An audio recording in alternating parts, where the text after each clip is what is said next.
Hey, retail family! Did you like Island Expeditions in BFA? Well, of course you did. If you're a retail player, there's nothing you love more than a new island. You know the recipe. Take a leftover Island Expedition from BFA, wrap it in the War Within story, and throw in a new currency, and you're ready for retail, baby. And here it comes with patch 11.0.7. Siren Island. Yay!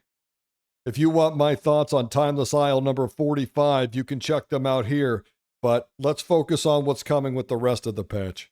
Humans and Kultirans get Spock ears for those of you looking to sport that sweet Vulcan look. Here's a big one, racial updates for all the races they felt were underrepresented. And look right here at the Lightforge. My Holy Airstrike gets buffed up, and I get 1% more healing. What do I always tell you? The perfect race for Holy Paladin. There are some class changes coming in. I'm not going to go through them because you know my official position on class changes. They do not matter. Casual players can play whatever they want, and everything's viable up to a point. Competitive players all roll to the meta. So pick a lane, casual or competitive. Either way, class changes don't really matter.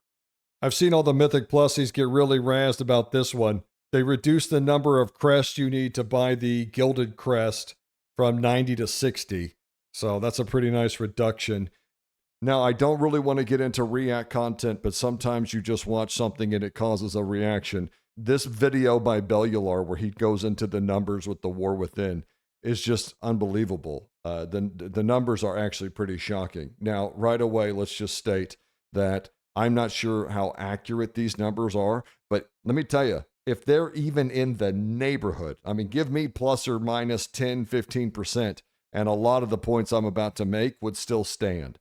So even if they're off by a decent amount, they better be. Let's just say it that way. They better not be even close, because if they're even close, then Houston, we've got problems. I'll link the video down in the description. Please watch it and like and sub to my boy. I know Bellular gets a lot of heat, but I really like his content. And take a look at these Mythic Plus numbers he came up with. Now, to no one's surprise at all, as difficulty increases, participation plummets. I don't think that shocks a lot of people, but look at the participation. Only 25% of players hit 2K. I got to like 1992, I think is what I'm at. And all I did was fill my vault for the first 3 weeks. And then, as always, I hit a point where like, I'm good, I'm going to go play something else. I've done it enough, I get it. You do it over and over to turn 603 into 636, and that's amazing. But it's really not to me. Look at the participation. What do you think 3K rating is? 5 or 6%? And think of all of the development time that Mythic Plus absorbs. And yet, something like 55% of the community doesn't even time one dungeon. I mean, look across the spectrum of Mythic Plus content on YouTube right now. You're going to see 1,000 videos on how do we fix Mythic Plus and how do we save it and what's wrong and what went wrong in Season 1 and all this shit. And these guys got like a 15-page spreadsheet of, well, you need to reduce the crest number and your healing changes and tank changes. But it's a very simple problem. You can see the harder the content gets, the lower the participation. If you want more people to play it, turn it the fuck down. That's it. There's the video. I fixed Mythic Plus for you. And it's the same with raiding. Defeat all bosses on any difficulty. Almost 50% of the community did that. Defeat all bosses on heroic. 15% of the community did that. Think of who does all the talking for World of Warcraft. It's the guys that are in the upper percentile. I mean, what's this Mythic? 5, 6% of all bosses on Mythic, maybe lower, 3 or 4%. And yet think of all the development time it takes to create those huge Mythic encounters. I mean, let's be honest about what Mythic Raiding is. Mythic, it's all about stand over here, and then you guys stand over here, and then we come together and we move in a circle. You've got a charge, and I've got a negative charge. Everybody hit their buttons while we learn this boss dance. Because it's not some crazy idea in the gaming space to pull the plug on activities that aren't pulling their weight. I mean, think about all the Blizzard games that have been yanked because the numbers didn't support their development. Same with esports. If you're not getting the participation and it's not bringing new players to your game, what's the point? People keep saying that Blizzard let go of too much staff and the quality's gone down and all this stuff. That might be a problem. It also may be a problem of you're putting a lot of effort into something that very few players do. Let's have that discussion. And you're not going to hear the idea of getting rid of some of these higher end difficulties in content because most of the people talking to you about World of Warcraft participate in this high end content. But when you look at the numbers, these guys are a minority, but they're an extremely vocal minority. Do we need to have Mythic Raiding even? Could we just knock it down to LFR and normal and keep heroic? At least 15% of your community is doing that. But the real problem is, you know what? You might as well keep them because even if you were going to put it somewhere else, where are you going to go with it? People always tell me, I don't raid or Mythic Plus, I do world content. Y'all aren't doing much world content because if you do world content and you do world quest, you gain renown. Look at hit renown 15 on every faction. Around 25, 26%, 27 here. Look at the numbers on Renown 25. Holy shit. If you got rank 25 with all factions, you are hardcore WoW player. So where would you go if you weren't going to put all the time into Mythic Plus and raiding? Where would you go with it? Maybe over to Delves, but look what Belly showed us here. Same thing. As difficulty increases, participation plummets. And once that heroic level piece gets filled up, that vault, look here, participation falls off a cliff. And look, defeat Zekfir, Zekfir, less than 5% of players did that. I'm just not sure you're getting a lot of bang for your buck out of developing super hard content. It may be better not to and put that development somewhere else, although, to be completely honest, I don't know where it would go. Not a lot of people doing the world content, at least not anymore. Looks like they might have started, but 25% on average getting to only Renown 15. Renown 15's nothing. I've got Renown 15 a little bit, and I haven't played retail in 2 or 3 weeks now. I mean, if these numbers are accurate, this is across the board low participation, but it really calls into question difficulty. So now we come back to Siren Island. Here it comes, right?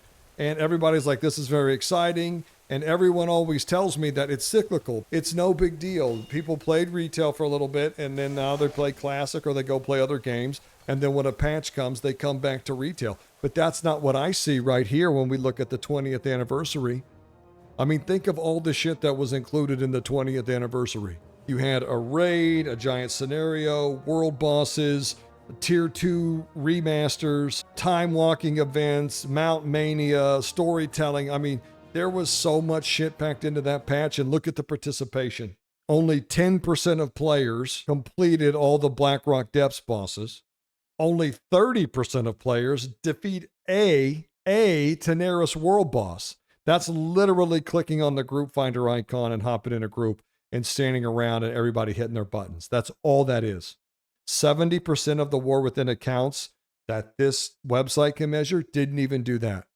And here's the one that shocks me. Collect 100 tokens, because I collected 100 tokens. And all I've done, truly, is the time walking, and then I would go around and do world quests. You know, I was still doing my weeklies and things like that at that point for a couple weeks. And I got to 100 tokens. But less than 20% of the community did. And I mean, it was so low effort that it was shocking. Like, I most certainly was not active in this event. But apparently, I was hardcore, because I'm in that 18% of people that collected 100 tokens. Because this is what the retail community always tells you. Well, people come back when there's a patch. People come back. This doesn't look to me like people come back when a patch. That was a 20th anniversary patch, and it was loaded. And I'll ask the question again. If only 4.75% of the player base completed all of Blackrock Depths, was it worth the development time? Because we're just in this cycle with a new Mythic Plus season, a new raid, a new this, a new that. But I don't know if it's working anymore, folks. And that's not a shot at retail. Retail is awesome. I freaking love retail. But across the board, participation looks awful. And now you're bringing in another island with a new currency. but only 25 to 30% of players farmed up to Renown 15. What did I tell you when they announced the War Within? Do you remember? I do, because I was one of the only content creators saying it to about 300 people at the time. We've grown a little since then. I mean, my WoW content really isn't where my subs and views come from. Most of my banger videos are Bannerlord, but I love Warcraft and I like doing Warcraft videos, so I'm going to do them. What did I tell you when they announced the War Within? I said I thought this was a terrible direction, and I thought that the formula was old. Well, here they are delivering the same old formula. And it's beautiful, and it's fun, and you can come in here and blow shit up. But guys, what do you want me to say about it? Everybody's going to be like, look what all the stuff you can do. 25% of accounts are getting to Renown 15. If these numbers are even close to accurate, then people really aren't tearing up the World Quest. When you look at Mythic Plus participation, raid participation, I mean, after the first few levels, it drops off a cliff. I mean, just look at the reality of retail right now. Delves are awesome for, what, 3 weeks? How many weeks did you fill your delve up? Be honest. It was 2 or 3 weeks, and then you logged on and you were like, geez, 8 of them? I don't know if I can do 8. Then you just did 4, right? And then you did 2, and then you just stopped. I did about 3 to 4. I think I did 5 weeks total.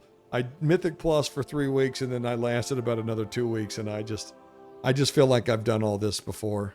And I don't know. Retail is such an awesome game, but I don't know what they do here. This participation seems awful. And then everything people tell me is like, well, it's cyclical. People come and go. That's not what these numbers tell me. And here's a real tragedy. I mean, it's unbelievable. Look at PvP participation.